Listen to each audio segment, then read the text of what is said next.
آئیے ہمارے درمیان ایک انتہائی بے مثال خطیب، جسے کہیں شہنشاہ خطابت تو وہ واقعی شہنشاہ خطابت ہیں۔ میری مراد حضرت مولانا حلیم اللہ صاحب دامت برکاتہم العالیہ، جنرل سیکریٹری جمعیت علماء مہاراشٹرا۔ حضرت والا تشریف فرما ہیں، انشاءاللہ ان کی خطابت سے ہم محظوظ ہوں گے۔ میں یوں کہوں تو غلط نہ ہوگا کہ تو خطابت کا ہمالیہ ہے علم کا آبشار، تو خطابت کا ہمالیہ ہے علم کا آبشار، ایسا سورج ہے جسے لگتا نہیں ہرگز گہن۔ اور حضرت والا کی بے باکی اور ہر موقع پر بے خوف میدان میں کود پڑنے کی جو اللہ نے جرات اور قوت دی ہے، اور بے باکانہ انداز گفتگو اللہ نے عطا فرمایا ہے۔ میں یوں کہوں کہ ہزار خوف ہو لیکن زباں ہو دل کی رفیق، ہزار خوف ہو لیکن زباں ہو دل کی رفیق، یہی رہا ہے ازل سے قلندروں کا طریق۔ آج ہمارے درمیان ایک مرد مجاہد اور ایک عارف باللہ موجود ہے۔ انشاءاللہ ہم ان کے بیان سے اپنی عاقبت سنواریں گے اور اپنی ضلالت و گمراہی اور فسق و فجور میں ڈوبی ہوئی زندگی کو نکال کر کے انشاءاللہ طاعت اور اطاعت اور عبادت گزاری کے روشنی میں لائیں گے۔ اللہ رب العالمین ہم سب کو حضرت والا کے ناصحانہ کلمات پر عمل کرنے کی توفیق عطا فرمائے۔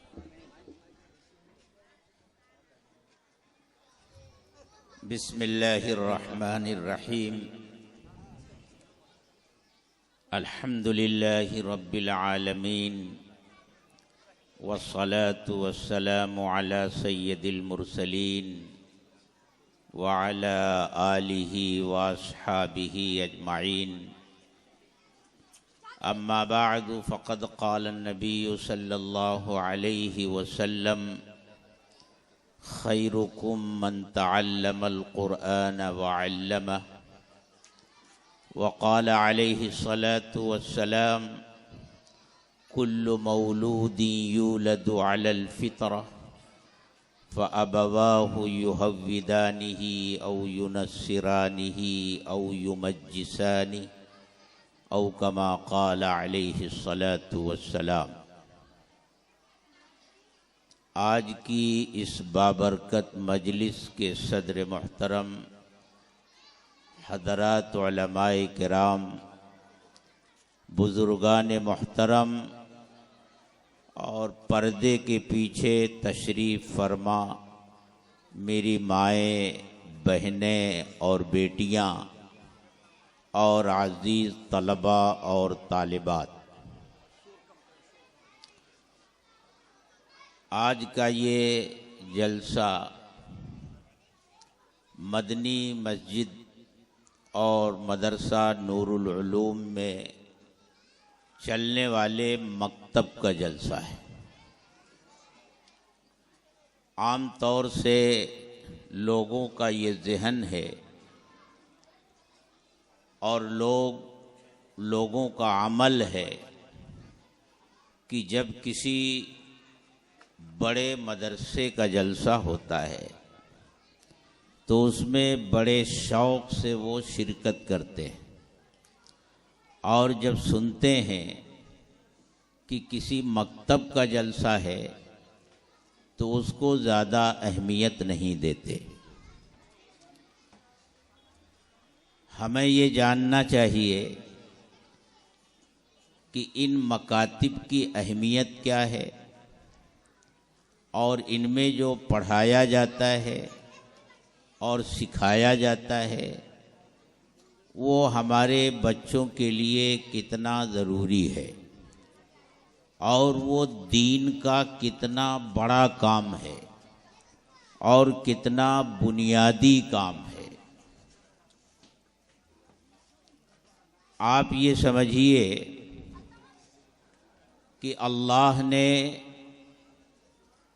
امام الانبیاء والمرسلین حضرت محمد صلی اللہ علیہ وسلم کو اس دنیا میں 3 کام دے کر بھیجا تھا، اور آپ نے وہ 3 کام پورے فرمائے۔ وہ 3 کام کیا تھے؟ پہلے تو حضرت ابراہیم علیہ السلام نے اللہ سے دعا کی کہ اے اللہ، جو امت مسلمہ میں تم سے مانگ رہا ہوں، اس امت مسلمہ میں ایک ایسا رسول بھیجنا جو تیری آیتوں کی تلاوت کرے، کتاب و حکمت کی تعلیم دے اور تزکیہ قلوب کرے۔ اللہ تعالیٰ نے حضرت ابراہیم علیہ السلام نے خانہ کعبہ کی تعمیر سے فارغ ہونے کے بعد جو دعائیں مانگی تھیں، ان دعاؤں میں سے ایک دعا یہ بھی تھی، اللہ تعالیٰ نے اس کو ذکر کیا ہے۔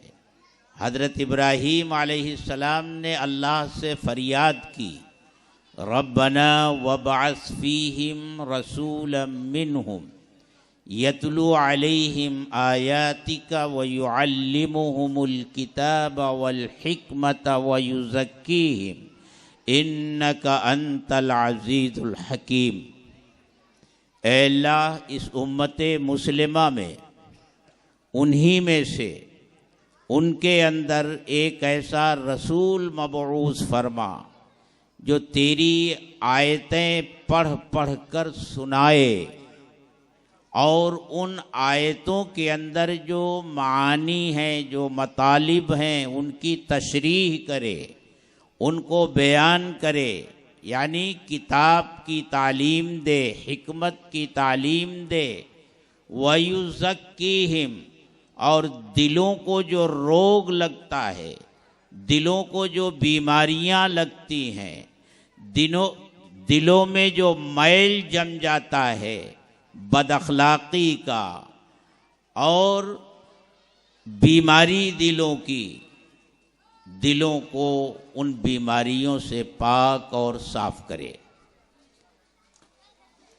پہلا کام جو آپ کو دیا گیا وہ اللہ کی طرف سے آنے والی جو وحی ہوتی تھی، جو قرآن کی آیات کی شکل میں ہوتی تھی، ان آیات کو پڑھنا اور پھر امت کو سکھانا، یہ قرآن کریم کے الفاظ کو سکھانے کی ذمہ داری تھی، کیونکہ یہ جو اللہ کی کتاب، اللہ کا کلام ہے، یہ صرف کتاب نہیں ہے، یہ اللہ کا کلام بھی ہے۔ تو جو آیتیں اللہ تعالیٰ کی طرف سے آتی تھیں، ان آیتوں کے الفاظ کو امت کو سکھانا کہ وہ کیسے پڑھے جائیں گے، کیسے درست کیے جائیں گے، یہ آپ کی پہلی ذمہ داری تھی، تلاوت آیات۔ اور آپ اس ذمہ داری کو کس طرح پورا فرماتے تھے؟ جب جبریل امین وحی لے کر آتے تھے اور قرآن کی آیتیں آپ کے سامنے پڑھتے تھے، تو آپ اس ڈر سے کہ کہیں کوئی لفظ میں بھول نہ جاؤں، چھوٹ نہ جائے، میرے ذہن سے نکل نہ جائے، حضرت جبریل علیہ السلام کے ساتھ ساتھ جلدی جلدی پڑھتے جاتے تھے۔ اللہ تعالیٰ نے آپ کو تسلی دی کہ نبی جس وقت وحی نازل ہوتی ہے آپ بڑی مشقت میں ہوتے ہیں، وحی کا بوجھ آپ کے اوپر ہوتا ہے، اور وہ بوجھ معمولی بوجھ نہیں ہوتا، اس بوجھ کی وجہ سے آپ کی پیشانی مبارک عرق آلود ہو جاتی تھی سخت سردی کے زمانے میں۔ اگر کسی جانور پر آپ سوار ہوں اور اس حالت میں وحی نازل ہونے لگے تو وہ جانور وحی کے بوجھ کو برداشت نہیں کر پاتا تھا اور زمین پر بیٹھ جاتا تھا اور اپنا سر زمین پر رکھ دیتا تھا۔ وحی کا ایسا بوجھ ہوتا تھا، ایسا ثقل ہوتا تھا، ایسا محسوس ہوتا تھا گویا کوئی پہاڑ رکھ دیا گیا ہے آپ کے سر پر۔ ایک واقعہ پیش آیا، حضرت زید ابن ثابت رضی اللہ تعالی عنہ جو کاتبین وحی میں سے ہیں، یہ وہ صحابی ہیں جن سے اکثر اللہ کے رسول صلی اللہ علیہ وسلم وحی نازل ہونے کے بعد قرآن کی آیتیں لکھوایا کرتے تھے۔ وہ فرماتے ہیں کہ ایک دن اللہ کے رسول صلی اللہ علیہ وسلم نے مجھے طلب فرمایا کہ زید قلم دوات لے کر آ جاؤ۔ میں قلم دوات لے کر حاضر ہو گیا، صحابہ بھی بیٹھے ہوئے تھے۔ آپ نے مجھ سے ارشاد فرمایا، زید ایک آیت نازل ہوئی ہے، ذرا تم اس کو لکھو۔ وہ آیت یہ ہے، لا يستوي القاعدون من المؤمنین والمجاہدون فی سبیل اللہ باموالہم وانفسہم۔ ابھی اس میں ایک لفظ نہیں ہے،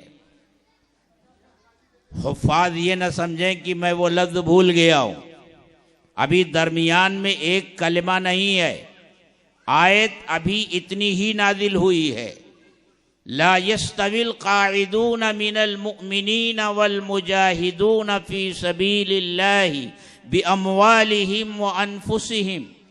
وہ ایمان والے جو اپنے گھروں میں بیٹھے رہتے ہیں ان ایمان والوں کے برابر نہیں ہو سکتے جو اللہ کے راستے میں اپنی جانوں اور مالوں کے ساتھ جہاد کرتے ہیں۔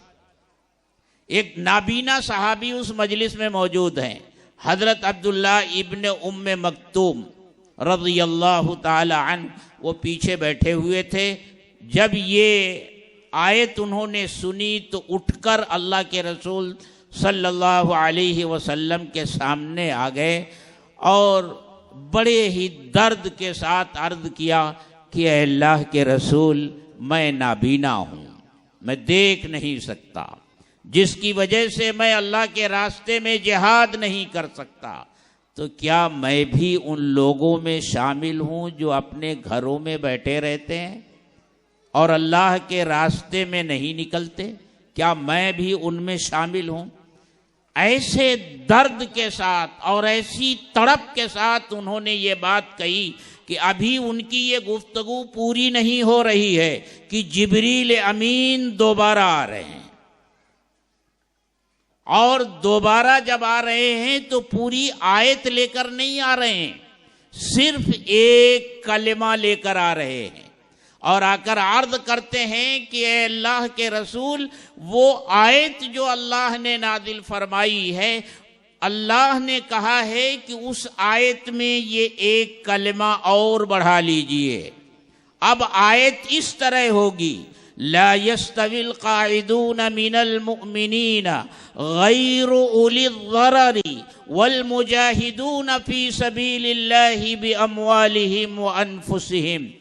وہ ایمان والے جو اپنے گھروں میں بیٹھے رہتے ہیں اور انہیں کوئی عذر نہیں ہوتا، وہ برابر نہیں ہو سکتے ان ایمان والوں کے جو اللہ کے راستے میں اپنی جان بھی قربان کرتے ہیں اور اپنا مال بھی قربان کرتے ہیں۔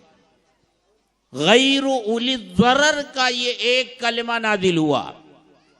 حضرت زید بن ثابت رضی اللہ تعالیٰ عنہ فرماتے ہیں کہ جب یہ کلمہ جبریل امین لے کر آئے تو اس وقت اللہ کے رسول صلی اللہ علیہ وسلم کے زانوے مبارک کا ایک حصہ میری ران پر پڑا تھا۔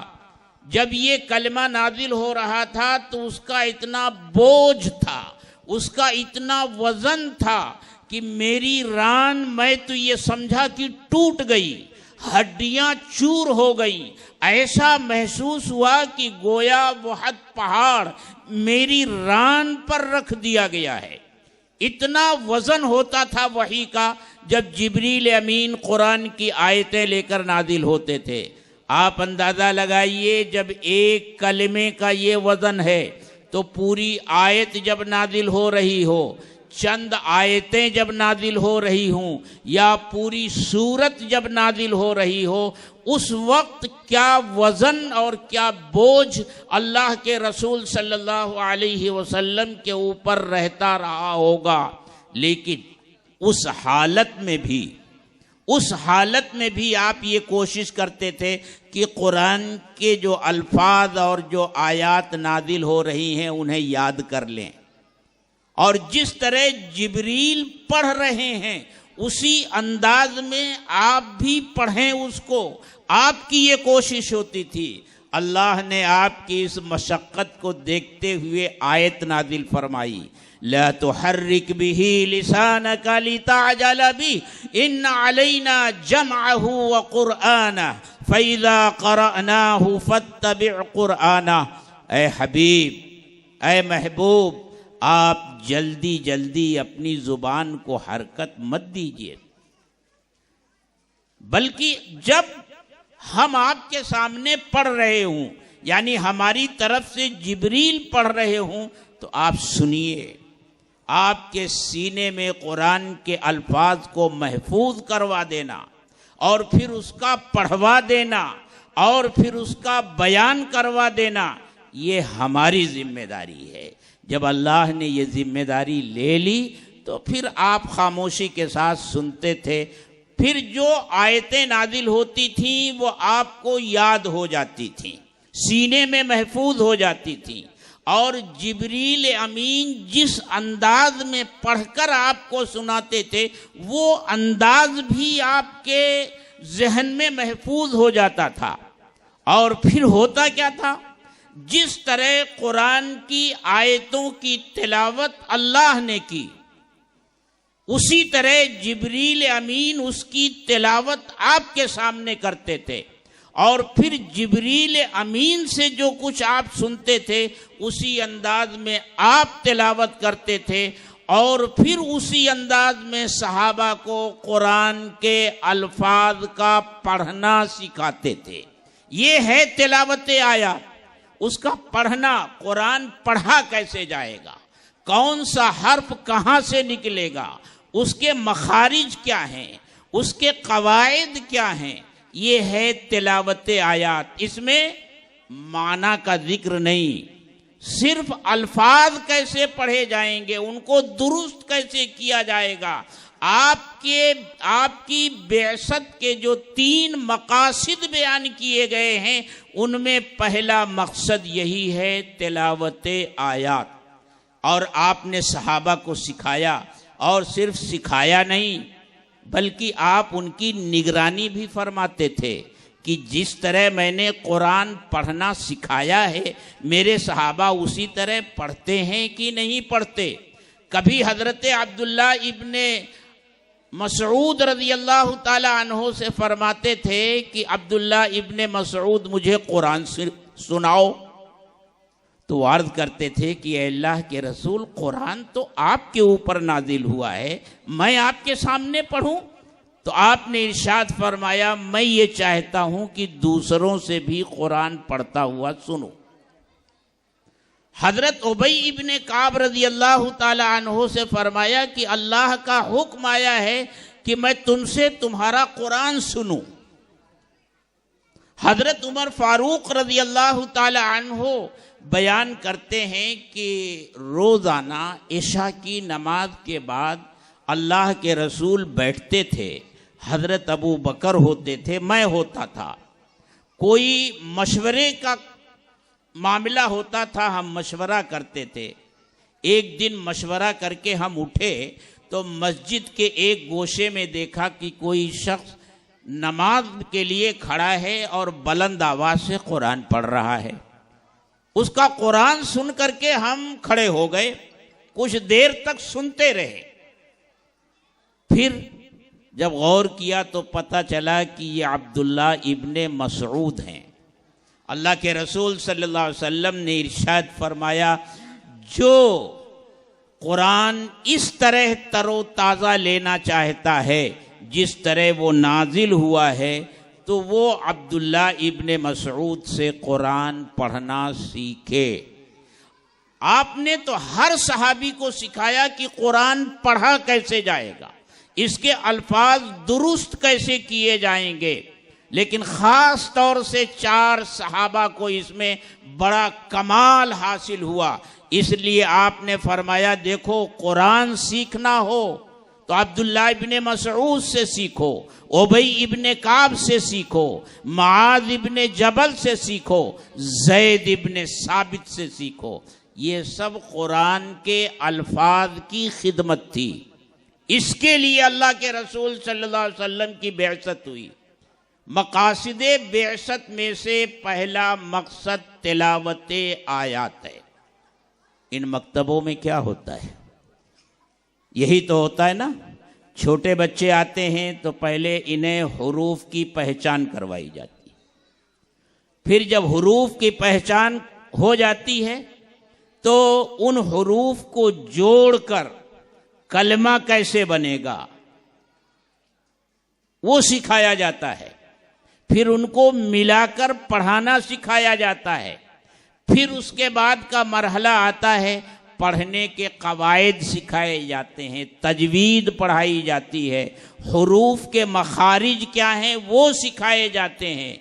یہ تلاوت آیات کا جو عظیم کام اللہ کے رسول صلی اللہ علیہ وسلم کے مقاصد بعثت میں سے ایک بڑا مقصد ہے،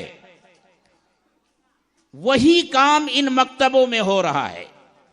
میں یہ کہا کرتا ہوں کہ مقاصد بعثت میں سے جو پہلا مقصد بعثت ہے یعنی تلاوت آیات، ہمارے مدارس میں جو 3 شعبے چلتے ہیں، مکتب کا شعبہ، حفظ کا شعبہ اور تجوید کا شعبہ، یہ تینوں شعبے مل کر تلاوت آیات کا مقصد پورا کرنے کی کوشش کرتے ہیں۔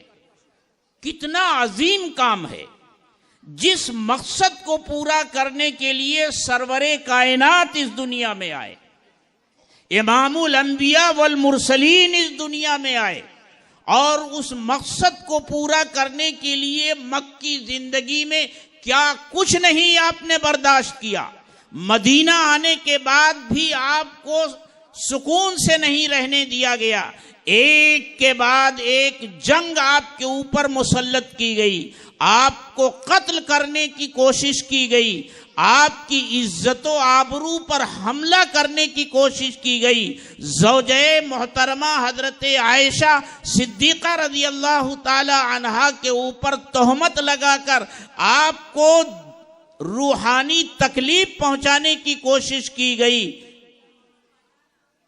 یہ سب کچھ آپ نے برداشت کیا، کس لیے؟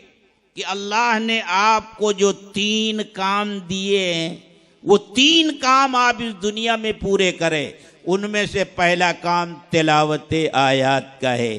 میرے دوستو، ان مکاتب میں جو کام ہو رہا ہے وہ تلاوت آیات کا کام ہے، اس لیے میں بلا جھجک یہ کہتا ہوں کہ یہ مکاتب مقاصد بعثت میں سے سب سے پہلے مقصد کو پورا کرنے کی کوشش کر رہے ہیں، اس لیے یہ دین کی بڑی عظیم خدمت انجام دے رہے ہیں۔ ان کو معمولی مت سمجھو، ان بچوں کو معمولی مت سمجھو، یہاں پڑھانے والے اساتذہ کو معمولی مت سمجھو۔ ہمارے یہاں یہ ہوتا ہے کہ جب کسی استاد سے پوچھا جاتا ہے بھئی آپ کہاں پڑھاتے ہیں، کیا پڑھاتے ہیں، تو جب وہ کہتا ہے میں فلاں دارالعلوم میں پڑھاتا ہوں، بخاری پڑھاتا ہوں، مسلم پڑھاتا ہوں، ترمذی پڑھاتا ہوں، شیخ الحدیث ہوں، تو بہت بڑا کام سمجھا جاتا ہے۔ لیکن جب کسی ایسے استاد سے پوچھا جاتا ہے جو مکتب میں تعلیم دیتا ہے تو وہ سر جھکا کر کہتا ہے کہ میں فلاں مکتب میں پڑھاتا ہوں۔ میں ان اساتذہ سے جو مکتب میں بچوں کو دینی تعلیم دیتے ہیں، قرآن پڑھنا سکھاتے ہیں، حروف کی پہچان کرواتے ہیں اور ان حروف کو جوڑ جوڑ کر اس لائق انہیں بناتے ہیں کہ وہ قرآن کریم کو پڑھ سکیں، اس کی تلاوت کر سکیں۔ وہ اپنے کام کو معمولی نہ سمجھیں، نہ وہ معمولی ہیں، نہ ان کا کام معلوم ہے، بلکہ وہ بڑا عظیم کام انجام دے رہے ہیں، بڑی خدمت انجام دے رہے ہیں۔ اور میں تو یہ کہا کرتا ہوں، وہ ہرگز یہ نہ کہیں کہ میں فلاں مکتب میں ملازم ہوں یا فلاں مدرسے میں ملازم ہوں، بلکہ وہ یہ کہیں کہ میں دین کی خدمت کر رہا ہوں۔ دین کی خدمت پر کسی کی اجارہ داری نہیں ہے، کسی کی ٹھیکہ داری نہیں ہے۔ بھلا اس سے بڑا دین کا کام کیا ہوگا کہ جس مقصد کے پورا کرنے کے لیے اللہ کے رسول صلی اللہ علیہ وسلم اس دنیا میں تشریف لائے، اس مقصد کو پورا کرنے کی جو کوشش ہو رہی ہے اور اس کوشش میں جو لوگ لگے ہوئے ہیں، ان سے بڑا دین کا کام کرنے والا اس دنیا میں کون ہوگا؟ اس لیے میرے دوستو، ان مکاتب کی اہمیت کو سمجھو۔ اور پھر ایک بات اور سمجھو، مکتب میں جو ہوتا ہے یہ بنیاد ہوتی ہے۔ دارالعلوم میں جا کر بخاری پڑھی جاتی ہے، وہ اس بنیاد پر کھڑی کی جانے والی تعمیر ہوتی ہے۔ اور یاد رکھو، کسی بھی عمارت کی بنیاد اگر مضبوط ہے، فاؤنڈیشن مضبوط ہے، تو وہ عمارت بھی مضبوط ہوتی ہے۔ فاؤنڈیشن اگر کمزور ہو تو جو عمارت کھڑی کی گئی ہے اسے خوب سجا دو، ڈیکوریشن کر دو، رنگ روغن لگا دو، لیکن ہوا کا ایک جھونکا آئے گا، ایک جھٹکا لگے گا، وہ زمین بوس ہو جائے گی۔ لیکن جس کا فاؤنڈیشن مضبوط ہو، جس کی بنیاد مضبوط ہو، وہ عمارت ایسے جھٹکوں کو برداشت کر لے گی اور کھڑی رہے گی۔ اور ایک بات یاد رکھیے، جو پتھر بنیاد میں رکھا جاتا ہے، جو پتھر بنیاد میں رکھا جاتا ہے وہ نظر نہیں آتا۔ اس پتھر کے اوپر جو عمارت کھڑی کی جاتی ہے وہ نظر آتی ہے۔ لوگ اس عمارت کو دیکھتے ہیں لیکن اس پتھر کو نہیں دیکھتے جو پوری عمارت کا بوجھ اپنے سینے پر لے کر زمین میں دفن ہے۔ ہمارے مکاتب کا یہی حال ہے، یہ بنیاد رکھتے ہیں، یہ وہ پتھر ہیں دینی تعلیم کی عمارت کا، جس کے اوپر دینی تعلیم کی عمارت کھڑی ہے۔ اگر یہ پتھر ہٹ جائے اپنی جگہ سے تو وہ عمارت بھی اپنی جگہ پر قائم نہیں رہ سکتی۔ اس لیے میرے دوستو، یہ مکاتب اسلامیہ بنیادی کام کر رہے ہیں۔ میں نے اس موقع پر 2 حدیثیں پڑھی ہیں۔ ایک حدیث پڑھی، خیرکم من تعلم القرآن وعلمہ۔ عام طور سے ہمارے جلسوں میں چونکہ مدرسے کے جلسے ہوتے ہیں، دستار بندی کے جلسے ہوتے ہیں، اس موقع پر یہ حدیث پڑھی جاتی ہے کہ تم میں بہتر وہ ہے جو قرآن سیکھے اور قرآن سکھائے۔ تو عام طور سے عوام کا ذہن یہ بن جاتا ہے کہ اس حدیث کا تعلق صرف قرآن حفظ کرنے سے ہے، کہ اس سے مراد وہ لوگ ہیں جو قرآن حفظ کراتے ہیں یا حفظ کرتے ہیں۔ ایسا نہیں ہے میرے دوستو، الفاظ حدیث پر غور کیجئے۔ من تعلم القرآن وعلمہ، جس نے قرآن سیکھا۔ اب قرآن کا سیکھنا صرف معنی کا سیکھنا، صرف قرآن کی تشریح کا سیکھنا ہی قرآن کا سیکھنا نہیں ہے، قرآن کے الفاظ کو بھی سیکھنا قرآن ہی کا سیکھنا ہے۔ قرآن کے الفاظ کو سکھانا بھی قرآن ہی کو سکھانا ہے۔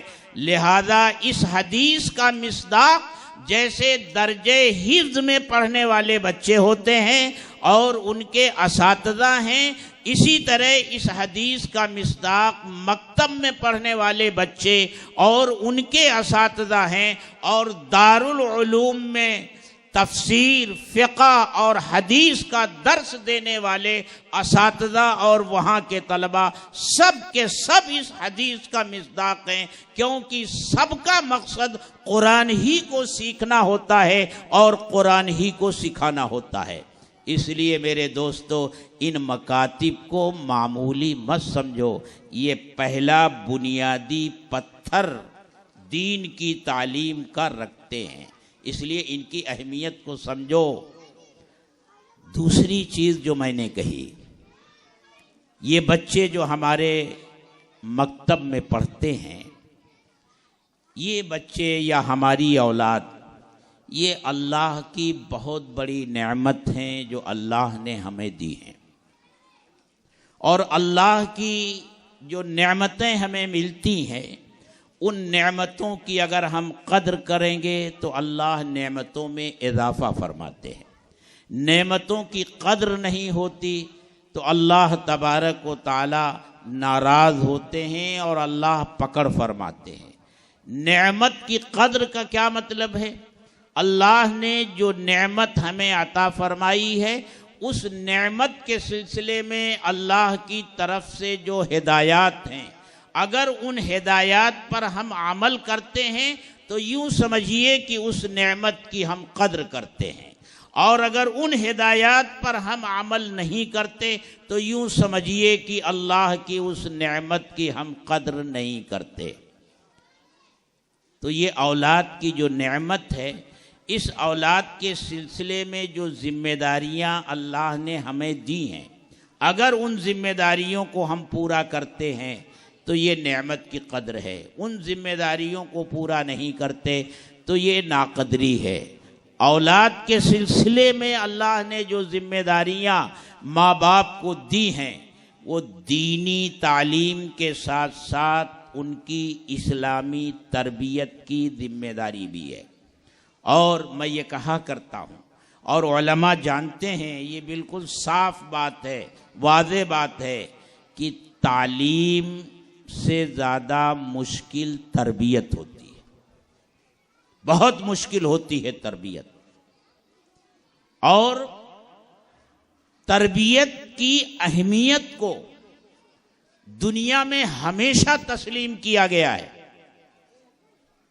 تاریخ اسلام میں جو واقعات ہیں، آپ جانتے ہیں کہ خلافت راشدہ ختم ہوئی، بنو امیہ کی خلافت شروع ہوئی، پھر بنو امیہ سے خلافت بنو عباس نے چھینی، اور بنو عباس نے اس ارادے سے کہ یہ بنو امیہ ہماری خلافت کے لیے آگے چل کر خطرہ نہ بنے، ان کا قتل عام شروع کیا۔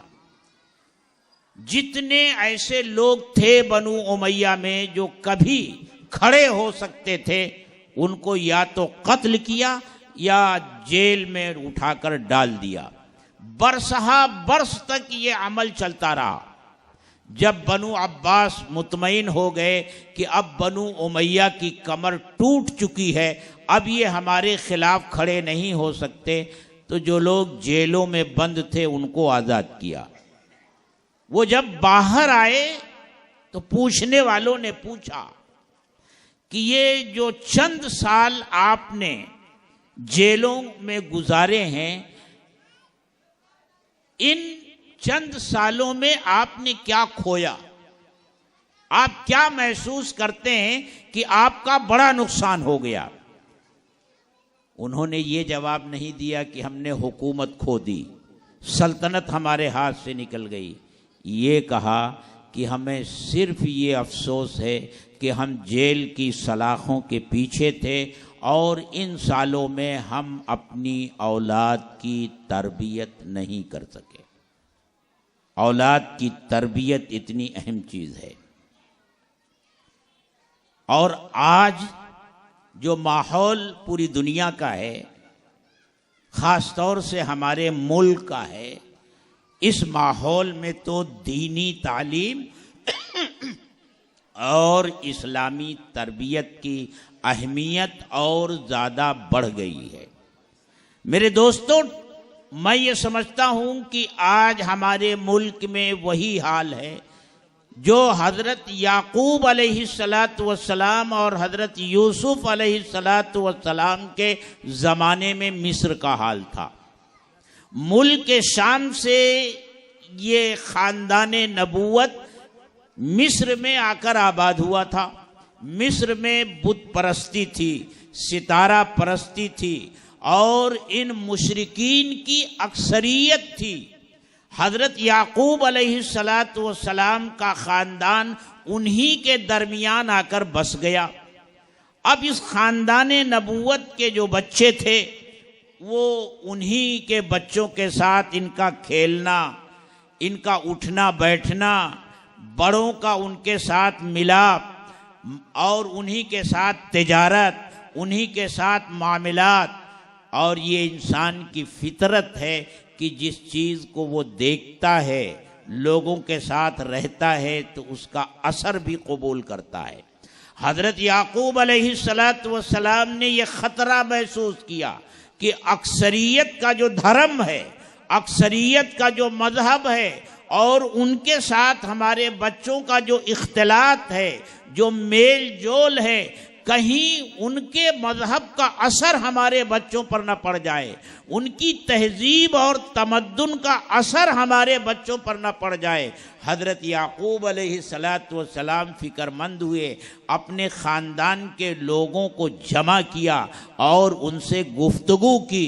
اس گفتگو کو قرآن کریم نقل کرتا ہے، ام کنتم شہداء اذ حضر یعقوب الموت اذ قال لبنیہ ما تعبدون من بعدی۔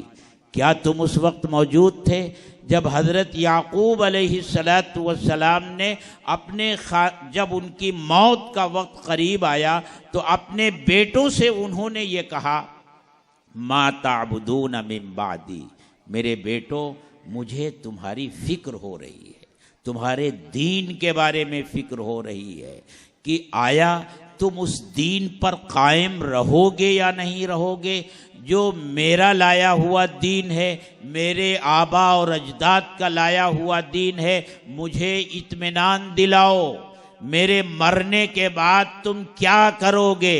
ما تعبدون من بعدی، میرے بعد تم کس کی عبادت کرو گے؟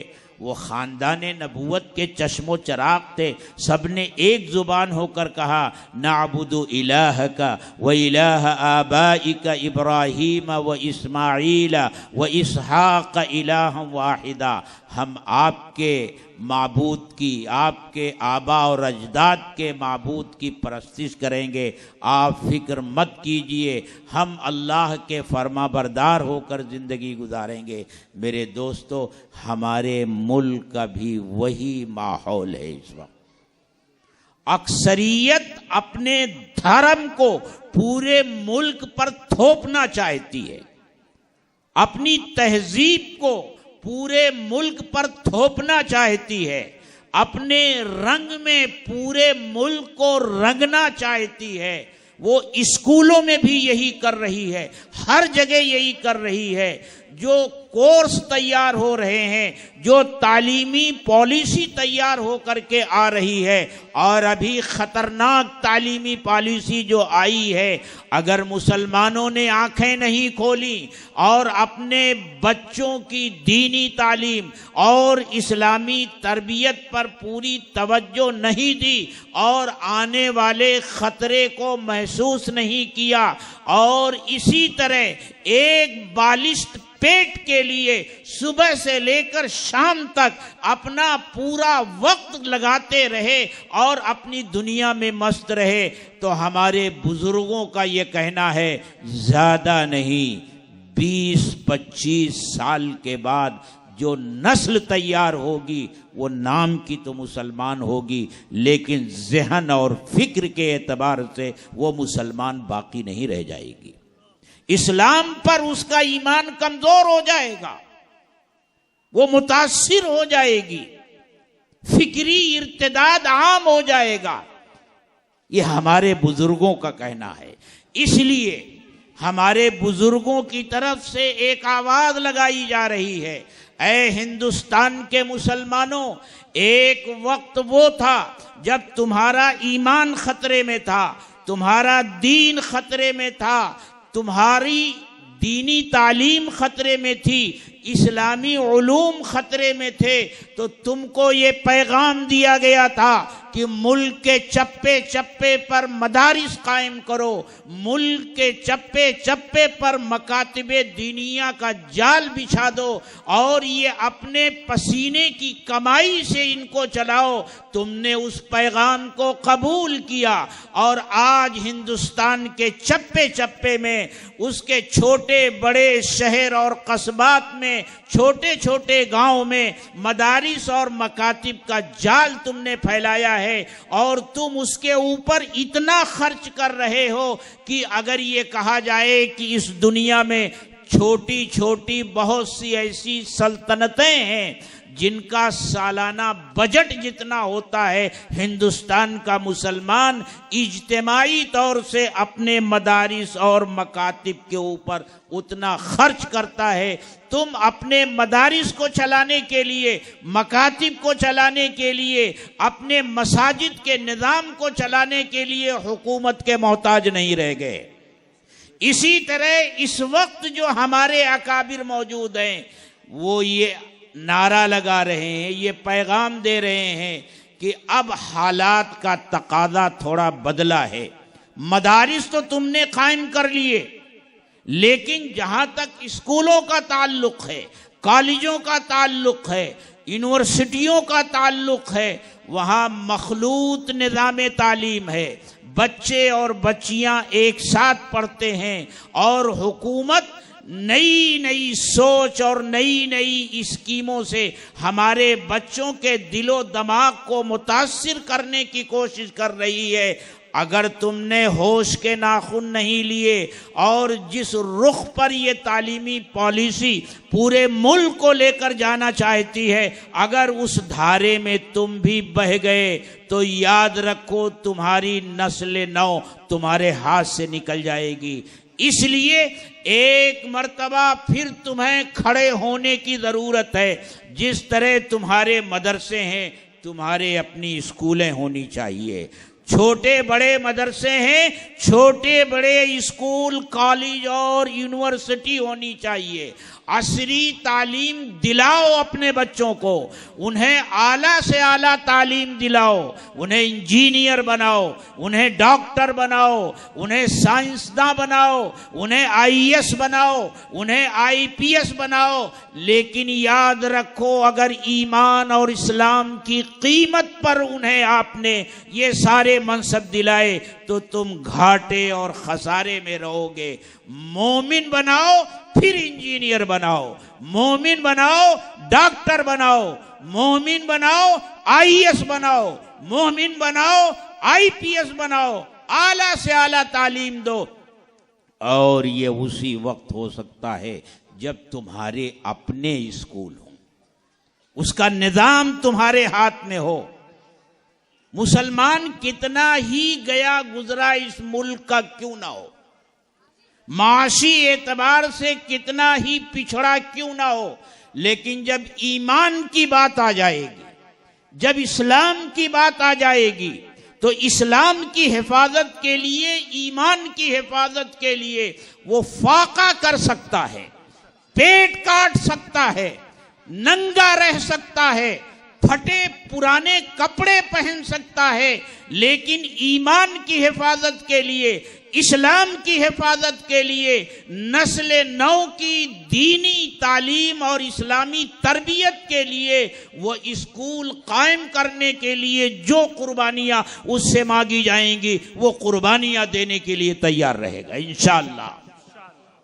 اس لیے میرے دوستو، ابھی جو اعلان ہوا، حضرت مولانا سرور صاحب نے جو اعلان کیا کہ جمعیت علماء نالا سپارہ کی سرپرستی میں پہلے اسکول، پھر کالج اور اس کو بڑا ادارہ بنانے کے لیے زمین حاصل کر لی گئی ہے، اس کا سودا کر لیا گیا ہے۔ ان حضرات نے یہ ابتدا کی ہے، یہ آغاز کیا ہے یہ ایک نمونہ اور مثال بنے گا انشاءاللہ۔ اس طرح کے اسکول، اس طرح کے کالج ہر شہر میں اور جہاں بھی قابل ذکر مسلمانوں کی آبادی ہے وہاں ہونا چاہیے۔ یہ ضروری ہے۔ یہ فیصلہ لے کر اٹھو اے نالا سپارہ کے لوگوں، اس اسکول کے قیام کے لیے جب بھی تمہیں آواز دی جائے گی تم کھڑے نظر آؤ گے اور اس آواز پر لبیک کہو گے کہ نہیں کہو گے؟ دونوں ہاتھ اٹھا کر کے اعلان کرو، انشاءاللہ اس کے لیے کھڑے رہو گے۔ یہ بہت ہی مستحسن قدم ہوگا اور یہ اپنے آپ ایک مثال ہوگی۔ اللہ تعالی اس اقدام کو قبول فرمائے اور جلد سے جلد یہ اسکول اور کالج وجود میں آئے۔ میرے دوستو، یہ وقت کی اہم ضرورت ہے۔ ہمارے اپنے مدرسے ہوں، ہمارے اپنے مکاتب ہوں، ہمارے اپنے اسکول ہوں، ہماری اپنی مسجدیں ہوں اور اس کو ہم چلانے والے بنے۔ یہ نظام ہمارے ہاتھ میں ہونا چاہیے۔ تو بچوں کی تربیت بڑا اہم مسئلہ ہے اور اس میں ہماری مائیں اور بہنوں کا کردار میرے دوستو بہت ہی اہم ہے۔ اگر آپ نے فکر نہیں کی تو جانتے ہو کیا ہوگا؟ جانتے ہیں کیا ہوگا؟ وہی ہوگا جو ایک واقعہ مفتی تقی صاحب مد ظلہ العالی نے ہمیں بتایا ہے اور سمجھایا ہے۔ وہ فرماتے ہیں کہ پہلی مرتبہ جب میں امریکہ گیا، وہاں کی ایک انجمن نے مجھ کو بلایا۔ میں جب پہنچا اور جہاں اجلاس ہو رہا تھا اس حال میں مجھے لے جایا گیا تو میں نے دیکھا کہ نوجوان بچے اور نوجوان بچیاں ایک ساتھ بیٹھے ہوئے ہیں، مغربی لباس میں ہیں۔ مغربی لباس کیسا ہوتا ہے آپ جانتے ہیں۔ کہتے ہیں تھوڑی دیر کے بعد یہ اعلان ہوا کہ ڈانس ہوگا۔ اب وہ اجنبی بچے اجنبی بچیاں کھڑے ہو کر ایک دوسروں کی باہوں میں ہاتھ ڈال کر ڈانس کرنے لگے۔ کہنے لگے ہم تو کسی طرح وہاں سے نکل کر بھاگے، اور پھر ہم کو یہ بتایا گیا کہ ڈانس جب ختم ہوا تو یہ اعلان کیا گیا کہ بھئی اب آپ حضرات کھانے کی میز پر چلیے۔ اور اعلان کرنے والے نے یہ بھی اعلان کیا کہ اگر کوئی حلال کھانا چاہتا ہے تو وہ صرف مچھلی کھائے یا انڈا کھائے، یعنی حلال کھانے کا بھی اہتمام نہیں۔ وہ فرماتے ہیں کہ جب منتظمین سے ہماری ملاقات ہوئی اور وہ عالم جنہوں نے ہمیں وہاں دعوت دے کر بلایا تھا، ہم نے شکایت کی کہ بھئی یہ کیسا دینی پروگرام تھا، دینی پروگرام اس طرح ہوتا ہے؟ تو وہ رونے لگے اور کہنے لگے حضرت صورتحال یہ ہے کہ آج سے 50-60 سال پہلے جو مسلمان یہاں آئے تھے دنیا کے دوسرے ملکوں سے اپنی معیشت کو مضبوط کرنے کے لیے، کمانے کے لیے، مال و دولت جمع کرنے کے لیے، وہ مال و دولت جمع کرنے میں اتنے منہمک ہو گئے کہ وہ اپنی اولاد کی طرف سے بالکل غافل ہو گئے۔ ان کی اولاد یہاں کے ماحول میں پلی بڑھی، یہاں کے لوگوں کے بچوں کے ساتھ ان کے بچوں نے اسکولوں میں کالجوں میں تعلیم حاصل کی اور انہی کی رنگ میں مکمل طور سے یہ رنگ گئے ہیں۔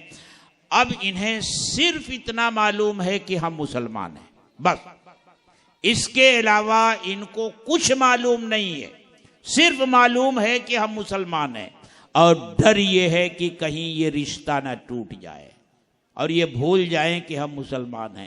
ہم ان کو ایک جگہ جمع کر کے یہی یاد دلاتے ہیں کہ بھائی تم مسلمان ہو۔ آج اگر ہم انہیں یہ یاد دلانے میں کامیاب ہو گئے کہ تم مسلمان ہو تو اللہ کی ذات سے امید ہے کہ اللہ انہیں ہدایت دے گا یا ان کی آنے والی نسلوں کو ہدایت دے گا۔ میرے دوستو، اگر کمانے میں ہم بھی اسی طرح منہمک ہو گئے اور اپنی اولاد کی تربیت سے غافل ہو گئے تو خدا نہ خواستہ کہیں وہ دن ہمیں ہندوستان میں نہ دیکھنا پڑے جو امریکہ کے مسلمانوں کو وہاں دیکھنا پڑا۔ اس لیے میرے دوستو، ان مکاتب کی اہمیت کو سمجھو، ان مدارس کی اہمیت کو سمجھو، اپنی اسکولیں قائم کرو اور اس کا نظام چلاؤ۔ اللہ تعالی ہم سب کو اس کی توفیق دے۔ وآخر دعوانا ان الحمد للہ رب العالمین۔